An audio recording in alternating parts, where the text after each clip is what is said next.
What if remembering names was as simple as sipping green tea or adding a spoonful of miso to your lunch? Dr. Shigeaki Hinohara lived to 105. He practiced medicine into his hundreds, and the secret that kept his memory sharp wasn't high-tech or expensive. It was a gentle daily habit, rooted in food, not pills. And now, research finally explains why it works so well. Stick around, because the last food in this video, it may work like a natural memory shield, and it only takes 2 minutes a day. As we age, memory loss can feel like a slow unraveling. You forget names, miss appointments, or search for words you used to know. But what if your brain wasn't broken, just missing the right support? Dr. Hinohara believed food was medicine, and his memory protocol, now backed by science, shows how simple habits can keep your mind alive, well into your 80s, 90s, and beyond. Let's walk through the exact foods, rituals, and metabolic changes that shaped one of the sharpest minds in modern medicine. 1. The gut garden effect, natto and miso. After 60, your memory isn't just shaped by your brain, it's shaped by your gut. See, your gut isn't just a digestion center, it's more like a hidden garden. And after age 60, that garden often starts to wilt. The diversity of good bacteria declines by up to 30%, which weakens the critical signals flowing from your gut to your brain. Think of it like this. Your memory needs fertilizer, and in the traditional Japanese diet, that fertilizer comes from fermented foods like miso and natto, staples Dr. Hinohara ate every single day. Here's why it works. Natto and miso contain specific strains of Bacillus subtilis and lactobacillus, which feed beneficial gut bacteria.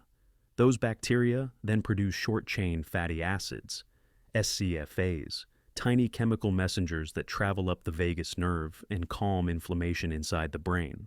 In one study from Japan's National Center for Geriatrics, 2024, adults who followed a traditional fermented food protocol showed less brain shrinkage on MRI scans over 2 years, especially in the memory regions.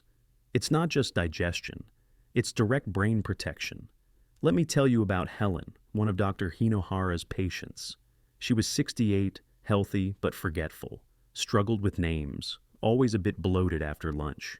He suggested a daily miso soup, just 1 tablespoon stirred into warm water, paired with a light meal. No pills, no changes, just 1 small bowl. 3 weeks later, she called it her midday reset. Her thinking felt clearer, her stomach quieter, her mood lighter. And the best part? It reminded her of something from childhood, that gentle, savory comfort. That's how memory works, not through force, but through rhythm. If you've never tried natto or miso before, you might be surprised how quickly your gut responds. Start with 1 tablespoon of miso at lunch or dinner. Avoid boiling it. Heat can kill the probiotics. Just dissolve it in warm broth or water. You're not just feeding your stomach, you're planting a memory garden. 2. Green tea's fire. Extinguisher effect. Sometimes, the most powerful medicine looks like something you've already had sitting in your cupboard. Green tea isn't just a calming drink. For seniors over 60, it may work like a fire extinguisher inside your brain. Let me explain. As we age, your brain's internal cleanup crew, called microglia, can become overactive. They're meant to tidy up waste and damaged cells. But when they misfire, they create constant low-grade inflammation that silently damages memory circuits. That's where green tea steps in. Inside each cup is a compound called EGCG, a powerful polyphenol that calms the microglia response. In a 2014 study from the University of Basel, participants who consumed green tea extract showed increased connectivity between key memory regions in the brain, specifically the frontal and parietal lobes. The brain literally talked to itself more clearly. In simple terms, green tea cools the inflammation and clears the static from your thinking. That's exactly why Dr. Hinohara drank green tea daily, not just once, but 2 to 3 times per day, spaced between meals. Morning and early afternoon were his go-to windows. Why? Because drinking it too late can interfere with melatonin, your sleep hormone. Now, meet Lillian, 72. She told me she always felt foggy after lunch, like her brain was trying to move through mud. So we added a habit. 1 cup of green tea with a squeeze of lemon at 2 p.m. She called it her clarity cup. Not only did her focus improve, but she noticed fewer headaches, steadier energy, and, in her words, a softer afternoon. If you want to try this for yourself, the sweet spot is 100 to 460 milligrams of EGZCG daily, which usually means 2 to 3 cups of real green tea, not bottled. Brew it fresh, drink it warm. And if you add lemon or vitamin C, you may absorb even more of the brain-boosting compounds. So, here's my question for you. Have you ever tried a cup of green tea in the afternoon instead of coffee? Drop a quick yes or thinking about it in the comments below, because sometimes clarity doesn't come in a capsule, it comes in a cup. 3. Omega-3s and the brain fortress. If your brain were a castle, then omega-3s are the bricks in its outer walls. And after 60, those walls can quietly start to crumble. You see, the brain has a protective layer called the blood-brain barrier. It filters what comes in, nutrients, oxygen, and blocks what shouldn't. But with age, inflammation, and poor nutrition, weaken that defense. Toxins get in. Nutrients struggle to pass through. And your brain, especially your memory center, becomes more vulnerable. That's where omega-3 fatty acids come in. Specifically, DHA and EPA, 2 types of omega-3s found in fatty fish like salmon, sardines, and mackerel. They're not just good fats, they're essential building materials. DHA helps form the structural walls of neurons. EPA reduces the silent inflammation that chips away at those walls over time. In the massive Ohsaki Cohort study, 2019, researchers followed over 14,000 Japanese adults for 2 decades. They found that those with higher traditional Japanese dietary scores, including regular fish intake, lived an average of 10.2 months longer, with lower rates of cognitive decline. Dr. Hinohara didn't just recommend fish, he ate it 3 times a week, often grilled, sometimes steamed, never fried. He believed it helped him stay sharp as a scalpel into his late 90s. Remember Frank? At 73, he used to eat red meat 5 days a week. He felt sluggish, forgetful, even foggy after lunch. After learning about Dr. Hinohara's approach, he swapped 2 of those meals for salmon or sardine stir-fry. In just 6 weeks, he noticed something surprising. Easier word recall, less tension in his face, and his wife said he seemed lighter in the eyes. That's not magic, that's metabolic repair. If you want to try it, aim for 650 milligrams omega-3s per day, at least 400 milligrams DHA plus 250 milligrams EPA. That's about 2 to 3 servings of fatty fish per week, or a high-quality supplement.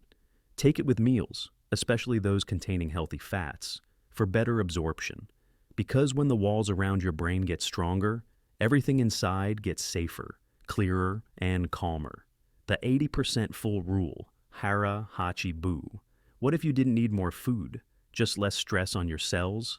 In Okinawa, one of the longest living regions in the world, elders follow a practice called Hara Hachi Bu. It simply means stop eating when you're 80% full. It's not a diet, it's a rhythm, and it changes what happens inside your cells.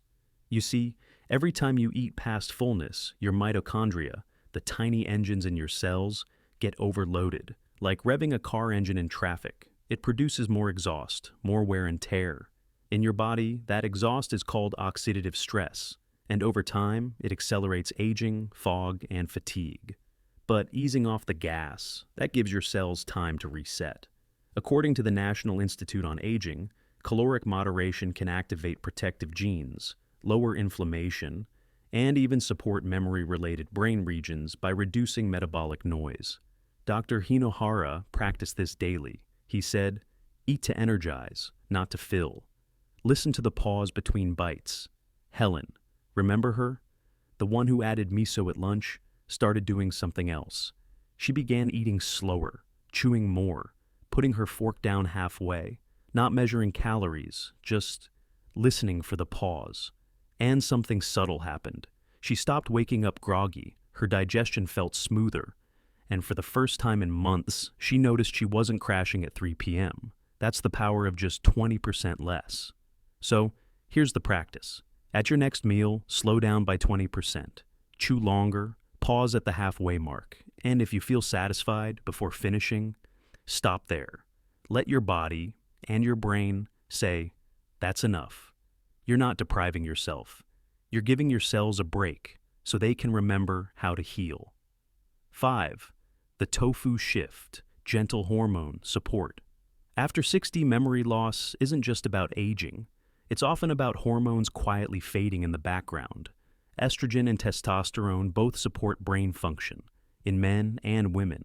But by your mid-60s, they've dropped by nearly 40% on average. And with that decline comes slower word recall, trouble focusing, and emotional flatness that's hard to explain. Now, here's the quiet truth. You don't need hormone therapy to support your brain. You may just need tofu. In the traditional Japanese diet, tofu, edamame, and miso aren't substitutes, they're staples, and they're rich in soy isoflavones, plant compounds that gently mimic estrogen in the brain.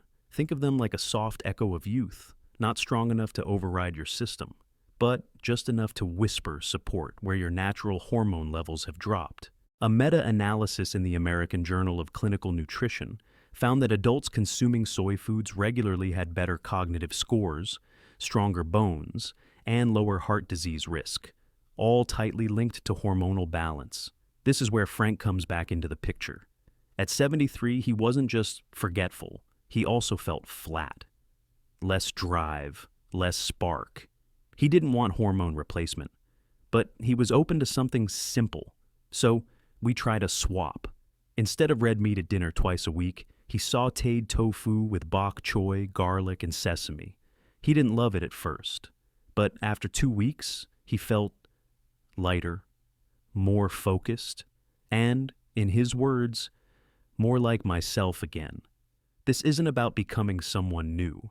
It's about rebalancing who you already are. If you want to try this shift, add tofu 2 to 3 times per week to lunch or dinner. Pair it with olive oil or sesame to help absorption. And choose organic, non-GMO tofu when possible for purity. No needles, no prescriptions, just a gentle edible way to restore something that time quietly took away. 6. Myth versus fact. Meat or strength. Most people over 60 have heard this sentence their whole lives. You need meat to stay strong. And for decades, it made sense. Meat was rich in protein, iron, and calories, things your body needed to grow and recover. But here's what most people don't realize. After 60, your body doesn't just need more protein. It needs the kind that your gut and brain can actually use without creating inflammation. And that's where plant protein, especially from soy, quietly outperforms. Let's break the myth. First, yes, soy is a complete protein. It contains all 9 essential amino acids, just like meat. But unlike meat, soy foods like tofu and edamame also contain prebiotic fiber that feeds gut bacteria, along with isoflavones that support brain hormone balance. In fact, a 2022 study in the Journal of Nutrition and Healthy Aging found that older adults who consume more plant-based protein had better memory scores and less digestive inflammation. A double win. Dr. Hinohara understood this long before it became popular. He encouraged seniors to eat more tofu, natto, and miso, not just to cut back on meat, but to give the aging body a break from what he called metabolic noise. And remember Frank, when he swapped 2 red meat dinners for tofu stir-fry each week, the results surprised even him. His digestion improved, his memory steadied, and he felt less joint tension, something he never linked to food before. Tofu didn't make him weaker. It made his body quieter and his mind clearer. So, the next time you hear, real men eat meat, you can smile and say, real wisdom eats what heals.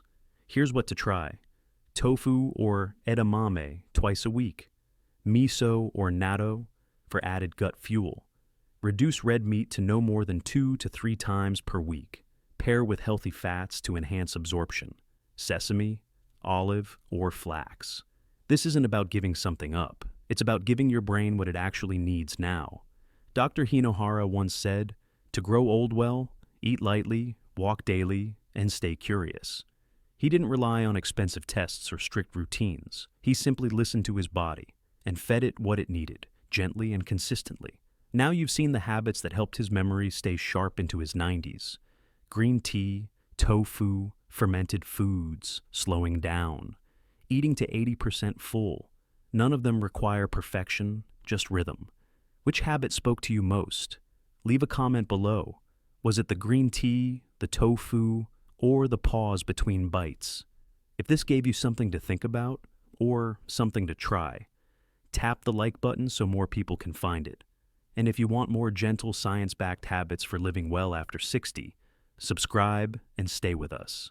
Your second chapter deserves clarity. Let's build it together.